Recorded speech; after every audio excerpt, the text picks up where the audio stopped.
Welcome to the Phocuswright Fast Track event at ITB.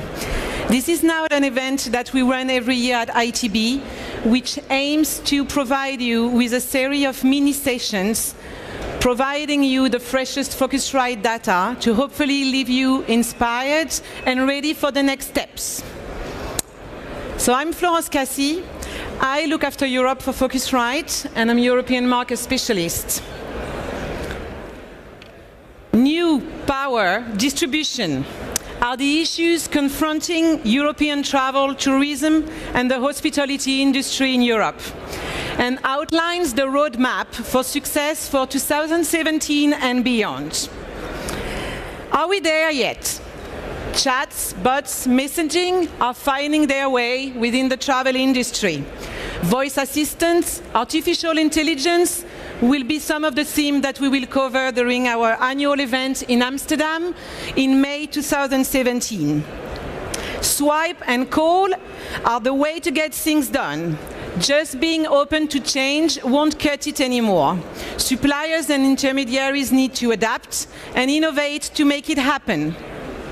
We now know that Uber and Airbnb are no longer alternatives.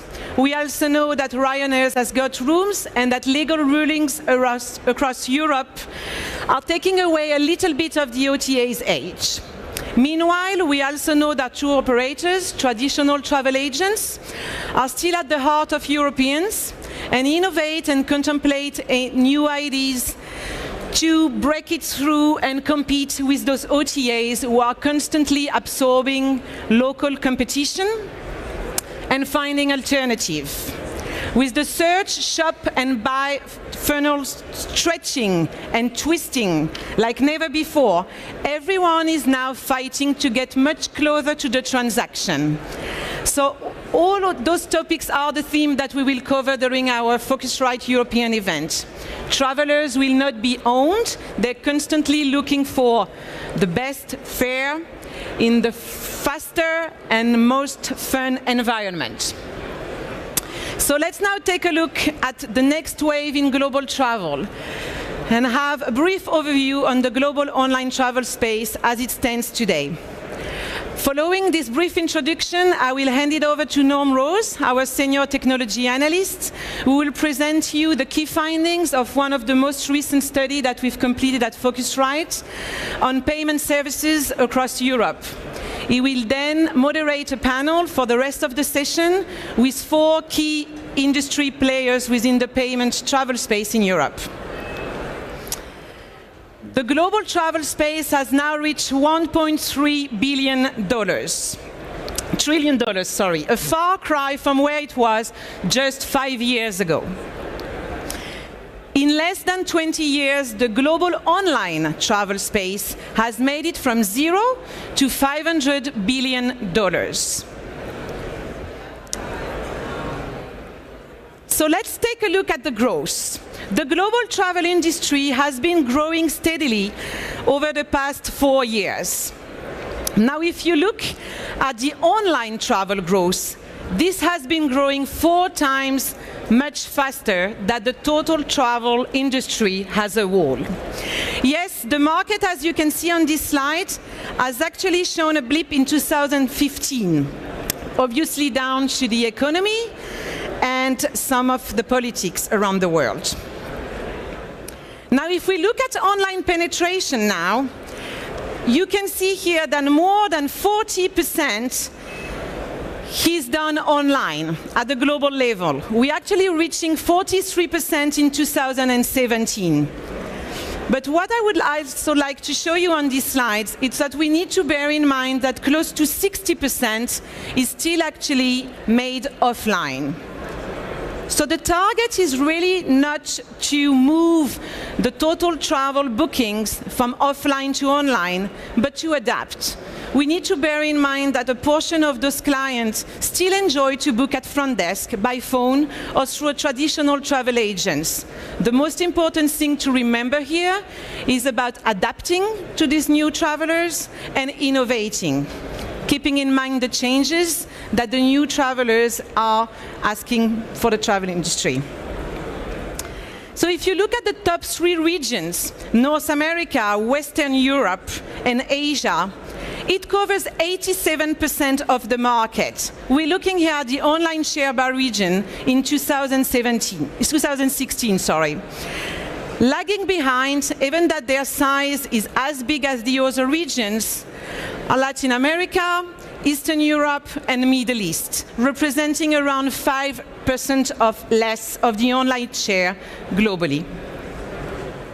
But emerging markets are definitely catching up. If you look at this slide here, Europe is definitely by far the region showing the largest online penetration within the travel industry, followed by the US with 45% and Asia with 33%. The Middle East and Eastern Europe are lagging behind, but they're catching up because more and more travelers are now booking online. So if you're looking for growth over the next 4 years, then you need to look at emerging markets. Here we're showing the share of the global total and online travel over a 4-year growth. So what you can see is that the developed market that we've just seen on the past slides, even that they represent 3/4 of the total revenue, they're only showing a growth of 3%, while the emerging markets are showing a growth of 8%. But most importantly, on the right side, what you can see is that the developed markets are only showing a growth of 15%, while the emerging markets are showing growth 4 times higher, with 61% of growth. So how do you pick up a market? If you look at it from a global perspective, how will you know which market you need to focus on? So something that we've learned at Phocuswright, studying each of those markets for the past 25 years, is that once a market is reaching the 35% online penetration rate, well, it starts slowing down and the market starts getting a bit saturated. So looking for new opportunities and looking for the next big wave, you really need to look at the markets that are under this penetration rate, under the 35%. And if you look here at this chart, then 2017 should be the year for markets like the UAE, Malaysia, India, and Brazil, which are surely overpassing this limit of 35%. Now, 4 markets really stand out: China, UAE, and India. And we're looking here at the growth rate when we compare those markets together. So China, UAE, India, and Brazil are definitely the 4 markets which stand out of all our studies. So the markets that we believe are really the markets we need to watch for the next 5 years are China, UAE, India, Brazil, and Russia. Evident Russia has a bit slowed down over the past year in terms of online travel. So let's take a quick look before I hand it over to those digital natives. Bear in mind that in some markets, a lot of those new travelers have actually experienced interaction with brands in travel only through a smartphone. And this is the new population coming forward. If you look at China, Brazil, and Russia, for example, that we've highlighted here in gray on the left side, most of this population of travelers is actually under 34 years age. We took a look at India a bit more closely. And in one of our studies, we've realized that 69% of the travelers for holidays are definitely under the 34 years age as well. Emerging markets lead in terms of smartphone adoption, with China being the #1 market, followed by Brazil, Russia, US, and the UK arriving just behind. So when you look at opportunities on those emerging markets, you need to look at the interaction with those new travelers, which are by far much younger than in the developed market like US, UK, Germany, and France. And in terms of mobile booking, I wanted to end up with this slide because it shows an interesting fact that APAC has definitely surpassed US and Europe in terms of share of online travel when it comes to mobile booking. And I will gladly hand it over to Norm Rose, our Senior Technology Analyst, who will follow up with the next presentation.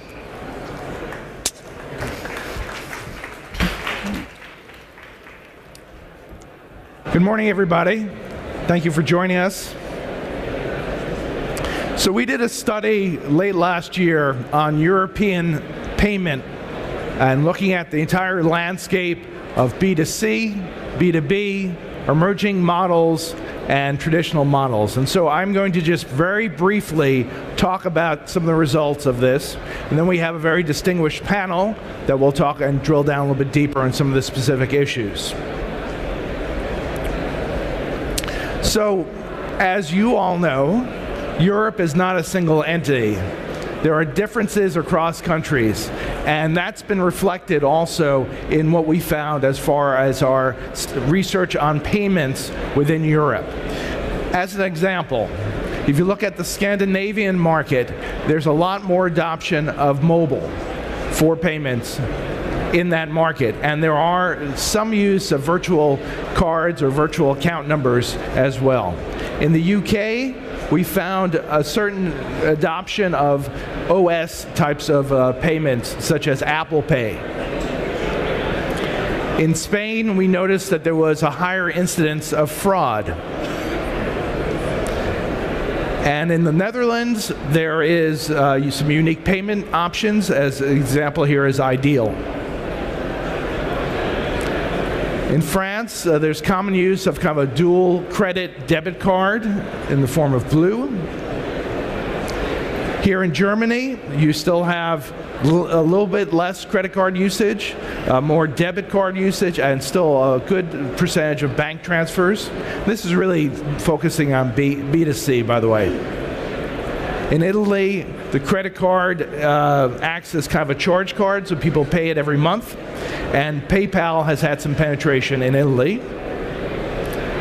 As far as Eastern Europe and Russia, we see less use of credit cards and really a greater incidence of fraud, which is probably not a surprise to anyone in this room. And there is some local payment methods. And one of the most challenging things for Europe is not in Europe. That is the Chinese traveler coming to Europe who want to use payments such as Alipay or UnionPay as their preferred way of doing this. And what we found is that acceptance of these type of payments is just emerging. So there are some very high-level trends that I just wanted to point out on an overall basis. So looking at the B2C space, what we see is, again, credit card usage is the highest, and there are market-specific alternative payments that are growing. As far as B2B, there is increased use of virtual credit cards and account numbers, and there still tends to be transfers via banks in certain markets. One of the common things which was a surprise, particularly in what Florence just said, Florence talked about the fact that the growth is going to be in emerging markets, the growth are going to be with millennials, the growth are going to be with people using a smartphone. But when we asked in our study about payments, what's happening with actual mobile payments, what we found is that a strong belief it's going to be important, but very little evidence that it's happening right now. So there's obviously a bit of a disconnect. And what is the phone being used for in reference to travel versus travel and payments? And we'll talk about that in a moment. So if you look at this chart, this is kind of the overall chart which states some of the major forms of payment. So you've got credit card up on top, then you've got debit card. Cash and check continue to be a major form of payment, which obviously is not state-of-the-art, but it's just a reality in the European market. Virtual cards are showing up, and prepaid cards are showing up pretty significantly here. And if you go all the way down, then you start seeing things like, mobile swipe services. And last is that cryptocurrency Bitcoin. Very few respondents in our survey and our interviews actually said they accepted Bitcoin or were willing to do it in the future. And that's an important element to consider, because it's not so much Bitcoin, it's actually the underlying technology called blockchain, which is going to have an impact on the market. And we'll talk about that a little bit more in a moment. So if you look at this now by company size, so this is basically the same split we looked at a moment ago, but looking at company size, you see that for companies that are greater than 10 million euros, there is a greater incidence of, say, the virtual cards, if you look at kind of in the middle of that chart. The same is true for debit cards and credit cards, just slightly higher. And you look at the smaller market for those companies that do less than 10 million euros, you can see a much higher percentage of cash and check for those. So very obviously what this is saying is, as a form of payment, when you look at the traditional cash and check, it's happening at smaller companies. So here are just some general themes from the B2B aspect of this survey. We found that 9 out of 10 travel suppliers and retailers accept credit cards. Not that big of a surprise. Wide acceptance of debit cards, almost 80%, 79%. And then looking at bank transfers, again, it differs per specific country, but what we're seeing is about 59% are being facilitated by local market solutions as far as bank transfers as a form of payment. Increased conversion rates is really the focus. And what we mean by this is, when we asked in interviews, what drives you to accept different forms of payments for B2C? And the unanimous kind of response was, we do what our customers want. We don't necessarily introduce an alternative payment because we think it may work in the marketplace.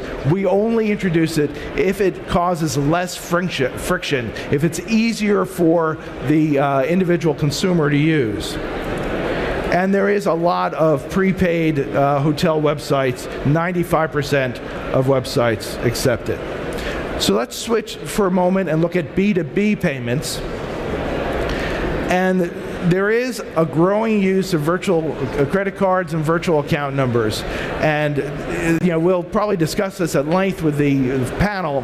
One of the interesting insights here is that it's only about 5% of corporations, because we did some corporate travel interviews and research as well, are using that in Europe, but that's growing rapidly. But as a form of payment, it does cut down on fraud, since it's generally a one-time use account number. The issue around mobile payments is, a little bit disappointing for a stat, and doesn't show a whole lot of growth in the B2B, but it may not be appropriate for B2B. But it is, as I mentioned earlier, growing in some of the European markets in Scandinavia and UK, but as far as acceptance, it's going to be a little less. As far as alternative forms of payment, low acceptance, 3% of retailers and 1% of suppliers. And the last bit of this, though, I think is very important. Do you accept Alipay, and do you accept the Union Pay? Because you want to accommodate these Chinese travelers who are coming into the market. And not a whole lot of influence around cryptocurrency. So let's look at some of the major challenges. We'll look at acceptance, and then we'll look at issuers. So from an acceptance viewpoint, and we look at suppliers group, fraud still is a major issue when it comes to B2C and B2B acceptance. It takes too long to get paid. Risk of travel agency default, credit card fees, processing, and currency conversion. As far as retailers in that same type of mode, we had fraud being also high. Credit card fees, though, were higher for the retailers. So if you ask the retailers, are they concerned about after fraud, then they start talking about fees, that fees are too high. And then we have in-person and online, as well as taxes and so forth. As far as the issuance side of the business, the suppliers look at some of the challenges or the wire transfers. A lot of the challenges with suppliers is processing things manually, and the surcharges associated with that, managing chargebacks, managing risk to as far as supplier default and risk of fraud. From the retailer side, again, it became the key thing is credit card fees, both from credit card and debit, then managing risk, and then invoice reconciliation. So let's just kind of wrap up and talk briefly about some emerging trends and how they're influencing the payment landscape. As I mentioned earlier, mobile has some great expectations, but right now, mobile is slow to adopt. Now, what we believe at Phocuswright is that mobile will probably take off first in destination. So if you are at a hotel and you pay for your spa via your mobile phone, you're more likely to do that first than pay for an online ticket using a mobile phone. But once that happens, you'll get used to this and you'll find it easier. Because the disconnect with mobile is that it's being used for shopping, but not necessarily booking or buying. That's going to change, and it is changing with some of the new platforms as well. Some of the integration also will be at the app level. So we talked to one of the prominent hotels chains here in Germany, and they were telling us how they actually implemented mobile pay into a certain app for a certain one of their brands, and how that really was a success, an example of a successful mobile payment option. Messaging. This is something you can't ignore. And it's not just chatbots, it's any type of messaging. And you look at the growth of WeChat out of China, you look at the growth of Facebook Messenger, of WhatsApp. All these platforms have a very important element when it comes to payment. They store payment. If you heard the gentleman from Google yesterday during the interview with Philip Wolf, he also mentioned about how they enable Book Now on Google by storing payment information.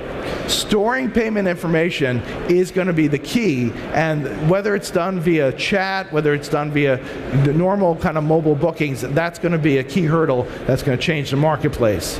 And then last but not least is the term blockchain. How many people have heard of the term blockchain? Okay, you don't have to stay for the rest. No, just kidding. But thank you for saying that. But that was about half, or maybe even almost 2/3, have even heard of the term. Bitcoin. How many people have heard of Bitcoin? How many people think Bitcoin is just a big fad? I would never accept it. There we go. Listen, the reality of this is that Bitcoin is not the issue. The underlying technology is blockchain. And what that means is a distributed database that has the ability to write once into that data structure, and it cannot be changed. We're going to see large financial institutions like JP Morgan Chase. We're going to see big computer companies like IBM, Microsoft, all promoting blockchain. And when that starts coming to fruition, it's about 3 to 5 years away until it becomes really mainstream. It's going to shake up the entire payment structure here in Europe and around the world. Something to keep in mind. And now the report is available there. I'd like to introduce our panelists and come up to the stage. First, Mike Carlo, who's the global head of travel payments at TransPay. Wherever you like to sit. Jason Hancock, who's the general manager, EMEA at eNett International. Chiara Quaia, who's the head of business development at Amadeus Travel Payments. And Thomas Helldorff, who's the VP of Airlines and Travel Vertical Strategy at Worldpay. You got to get a shorter title. Okay, I think I may just stand for this. So, before we get started with specific questions, do you have any comments on things I've said that your research has disagreed or that reinforces either from a B2B or a B2C level? What do you think?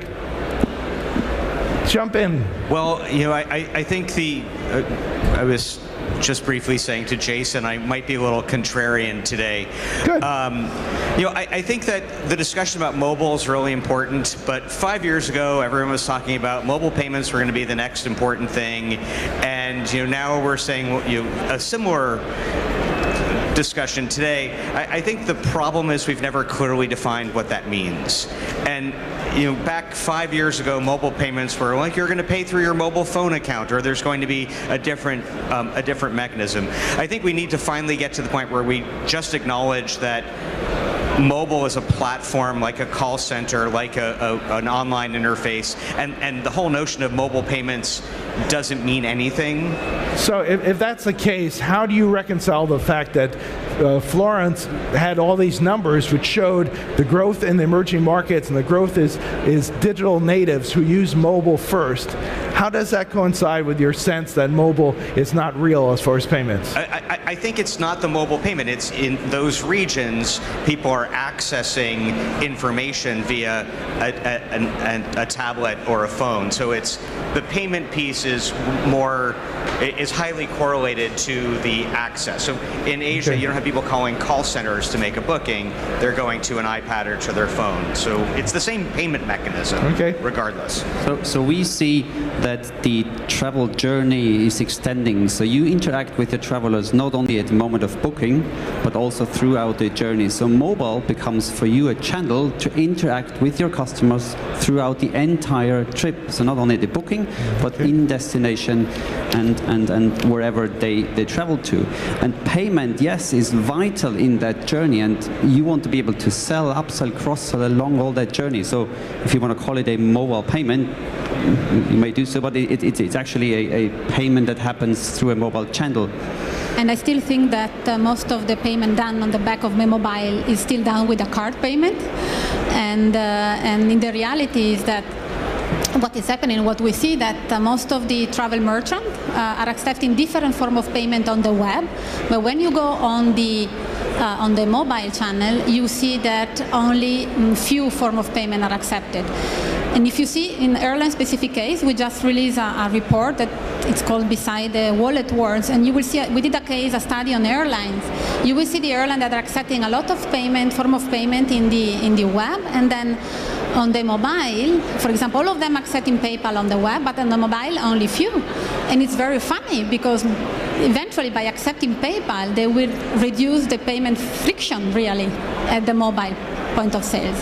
But you're right. There's certain instances, certain geographic regions where mobile first is the right strategy. So in Africa, where there's no common infrastructure, companies are looking to mobile first to facilitate payment, whether that's in partnership with telco companies or off program.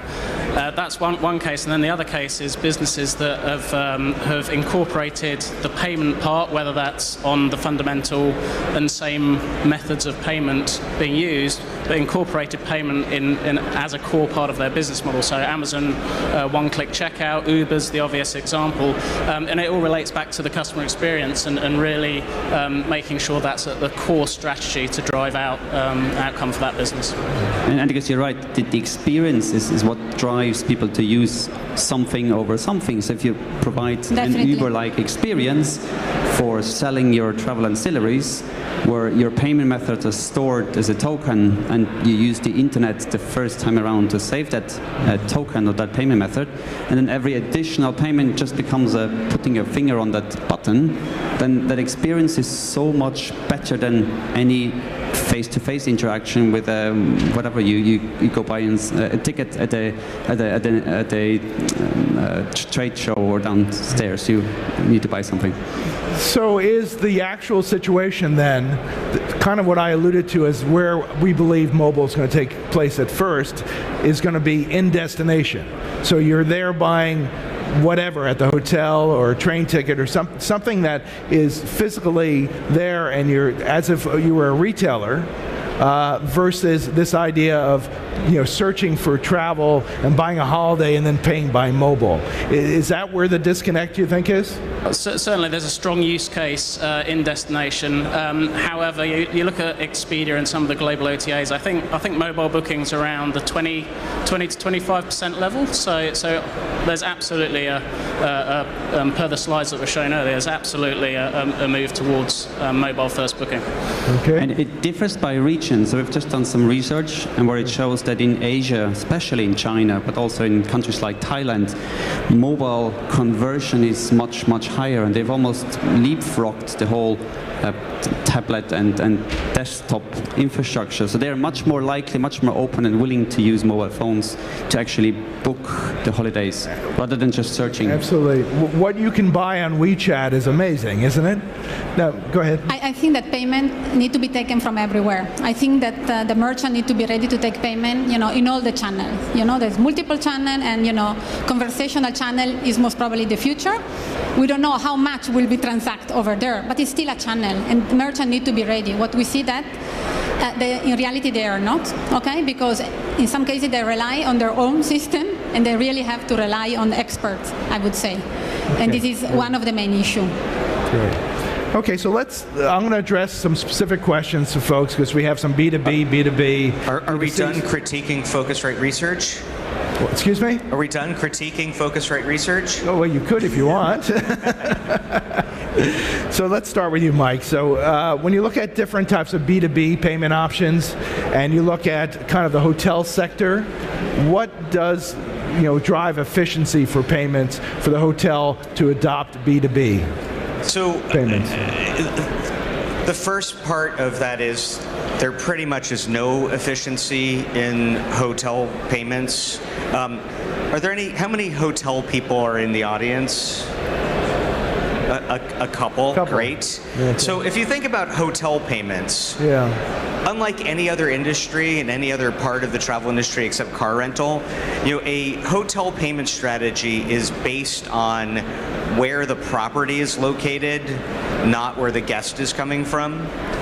So if you're a German tourist and you're going to Thailand, you're going to be offered the ability to pay with a credit card in Thai baht.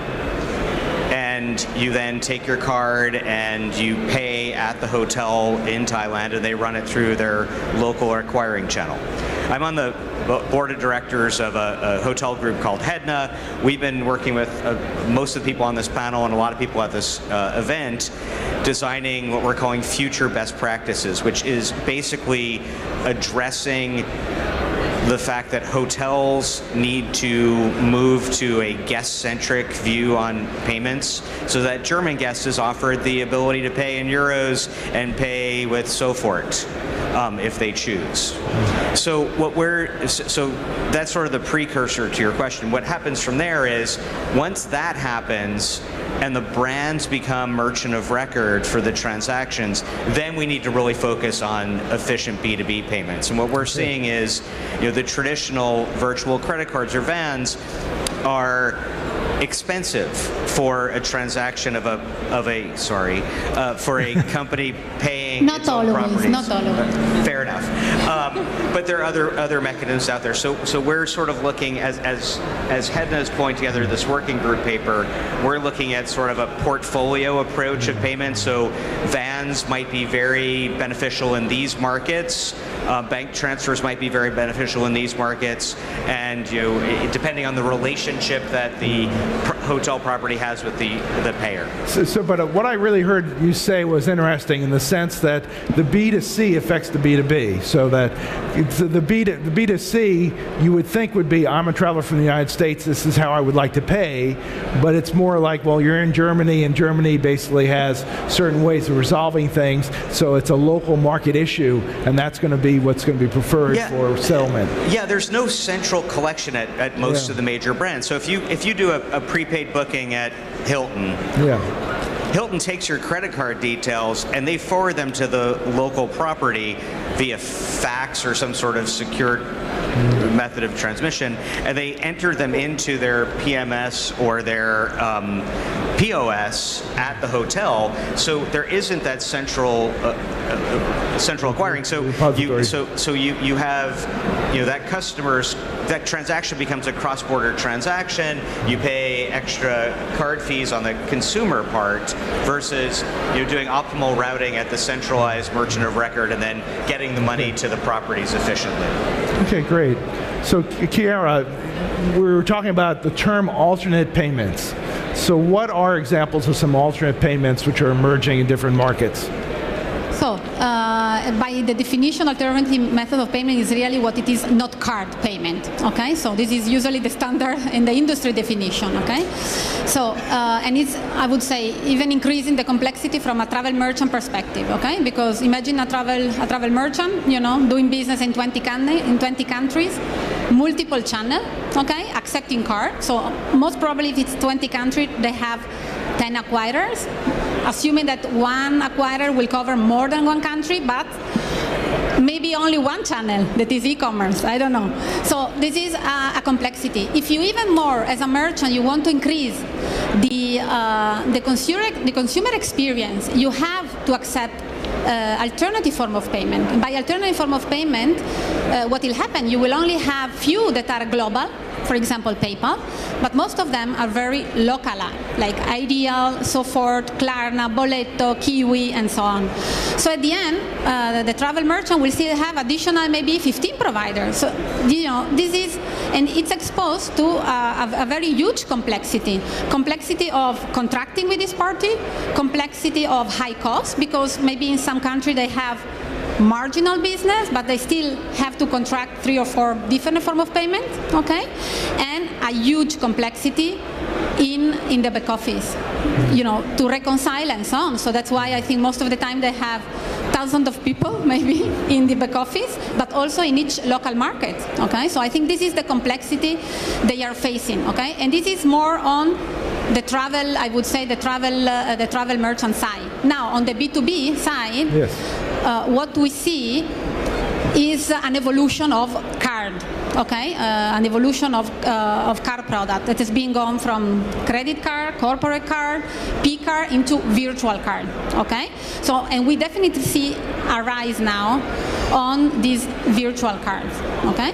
And this can bring, definitely, and I'm sure that more than one in the panel now will explain the benefits for the payer, being the travel agency, online travel agency, or the corporation.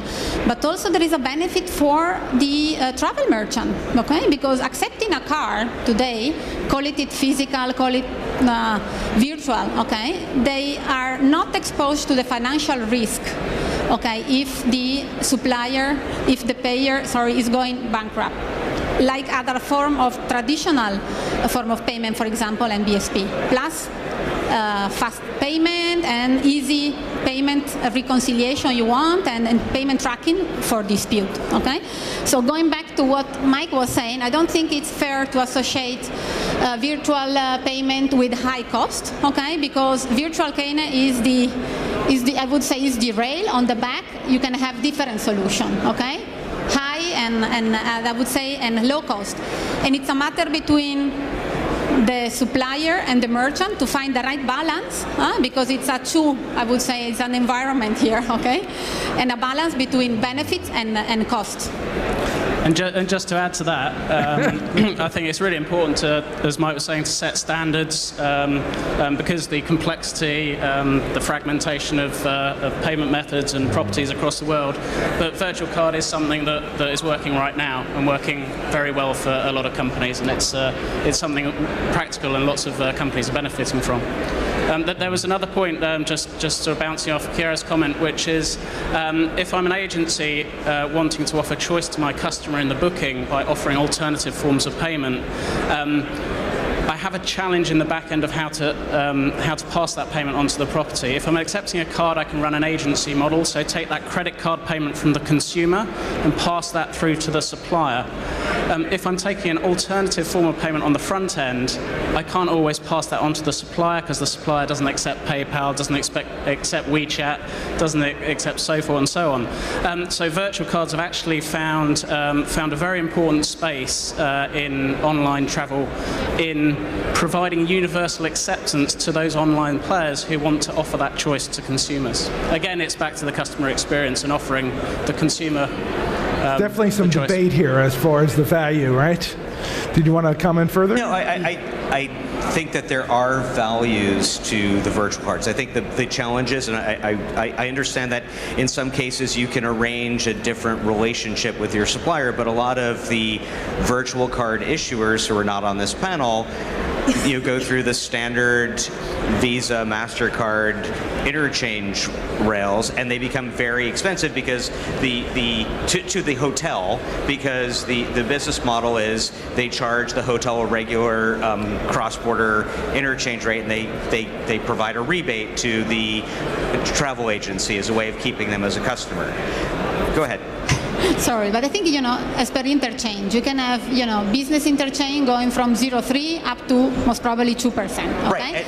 Then it's really on the merchant say, look, what is better for me? What kind of product I should accept? And also counting what is really the flexibility on the back. Okay, by receiving a card, there is a guarantee that the payment is done. That's true that there are argued that there is always a chargeback issue, but chargeback issue is not really the case today because it can only be claimed when service is not provided. So I think there is very huge regulation as well on this. And on top, all the reconciliation piece. Again, up to the merchant if they still want to have maybe 20 people reconciling payment. Well, yes, and there are two counters to that. One is, I think that the virtual cards are useful, as I said earlier, in certain setups. In a situation with a third-party payer where you don't know that company and it's a booking through a GDS, I think that there is tremendous value there. If it's Hilton paying its 1,000 properties around the world, the economics become very different because it's a known entity paying a known entity. And the virtual cards initially were designed to fit archaic systems because at check-in you needed to have a 16-digit credit card number, otherwise the guest experience would be poor. So I think, as I said earlier, the HEDNA framework is looking at a portfolio of payment methods, acknowledging that different ones are going to be better economically and functionally in different setups. Okay. Trying to link it back to the Phocuswright study, I think there was an interesting data point in there that said 20% of merchants had concerns about agency default risk and accepting their payment quicker or having the cash quicker. So I think we need to look at it as a two-sided argument, and there are benefits on both sides. Understood. So Thomas, I was wondering if you could comment a little bit on the alternate payments, what you see from a global perspective. Yes, on the B2C side, Chiara, you mentioned the regional complexity, that different countries have different preferences. What we see in addition is age is a factor. So the younger generation, they don't necessarily have a credit card. So they need access to alternative payment methods. If you want to address them, the younger your audience is, the younger your target market is, the more likely they will need alternative payment methods, such as bank transfers, such as all these mobile technologies, especially in Asia, WeChat, or WePay, and Tencent, and Alipay. They're so used to those; they're part of their daily life. So that's even more complexity. The good news is there are consolidators, there are acquirers like Worldpay who can reduce that complexity for you, who can simplify the integration, who can simplify the reporting and give you, for all these payment methods in all these countries, a standard way of interacting, a standard way of working. And we can help those companies to, which is important for everybody, to find out which ones of those alternative payment methods are relevant for you. Because if you go into market, just because it is popular there doesn't mean that it is suitable for your needs. Does it have high enough transaction limits? Is there an automated refund process? Is there a chargeback protection for you? In Germany, ELV, you could charge back up to 6 months, I believe, after the transaction has happened. And you as a travel provider, you have very hard work to defend that. So some of those payment methods may not be suitable for you. So be careful. Just because something is very popular doesn't mean that it's necessarily working for the travel industry. And I guess you see that quite well with the back office. Yeah, and we see, and I was about to say just now, that it's not only about the complexity of the payment provider, around the world and so on, but is the travel industry per se, because travel is completely different from retail. You do a purchase today, you travel in 3 or 6 months. In between, you can do exchange, you can change, and so on. So from a travel merchant, they have as well their own complexity. So ideally, the right way, to process transaction, to point of payment, is to have fully integrated, And it's not only integrated in their data records, but also integrated in their infrastructure. And this is the only way, really, they can have a seamless, if you want, solution. So I just wanted to poll the audience for a moment. How many people have inbound Chinese travelers using your service? One? Really? So what's the mixture of your audience? We didn't have a whole lot of hoteliers. Tour operators? Okay. So who am I forgetting? Travel agents?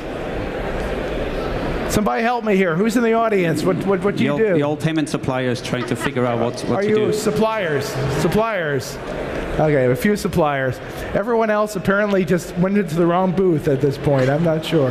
But so, it seems like everywhere I travel, there's really a strong influx of Chinese travelers, and being able to accept their forms of payment is one of these disconnects that we see in the market here. How do you think that's going to change over time? Just look at my trip coming here this morning. I was perfectly arriving in Tegel, getting out of the airport. Within 10 minutes I was at the taxi. Within 15 minutes I was on the way here. Yeah. And then I asked my taxi driver, by the way, you do accept credit cards? And he goes like, not really. and this is where it breaks down. So you don't have to be a Chinese traveler to come here.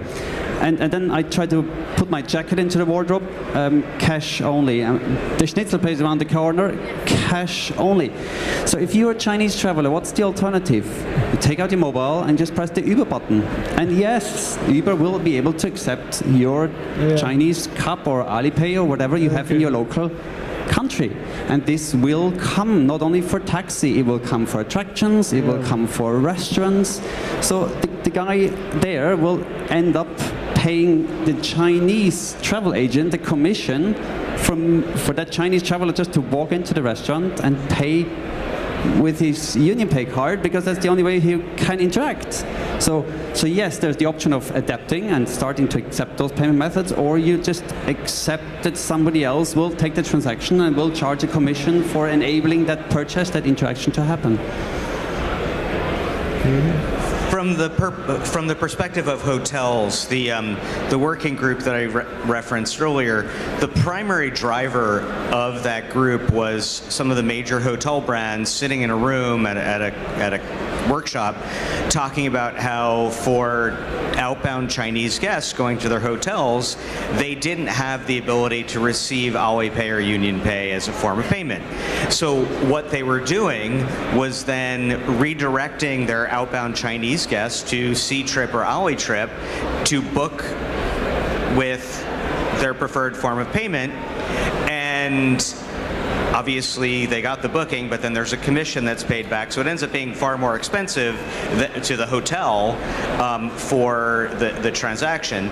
So as we started talking through that, we sort of realized the issue was the whole notion of local property-based payment strategy. So I think that's one of the areas where I think the outbound Chinese guests, which I think was 130 million last year, is really starting to drive the change. And then the next step becomes, well, if they want to, if our guests want to use the casino or want to buy a Gucci bag in the gift shop, how do we enable that? And so I think that's where we'll see the use of technology like iPads and checkout, where they can, in effect, become a card not present transaction will be the future of payments in the hospitality sector. That makes sense. But it's not restricted to hotels. So think about a scenario where you book online a car rental and you pay up front with Sofort or Alipay or PayPal, and then you get to the actual car rental place and they ask for your credit card. And you go like, no, they don't have a credit card. Disconnection between the channels. Yeah? Exactly, it's a channel disconnect, and yeah, that's the industry that we are in. We are sometimes limited by the legacy systems, but we need to work on that, and we need to jointly, as suppliers, as alternative money transferers, we need to work together to help the industry to overcome these legacy infrastructure hurdles and burden to make it work for the customers of tomorrow. Maybe yesterday, actually, in some cases. Of today's, yeah. Yeah. So we're just about to close out, so let's just go down the panel. And if you just, for the sake of the audience, whoever they happen to work for, which we haven't been able to determine, you have some travel agents, some tour operators, some suppliers, what is kind of the takeaway that they should think about from this panel, either from a B2C or a B2B perspective?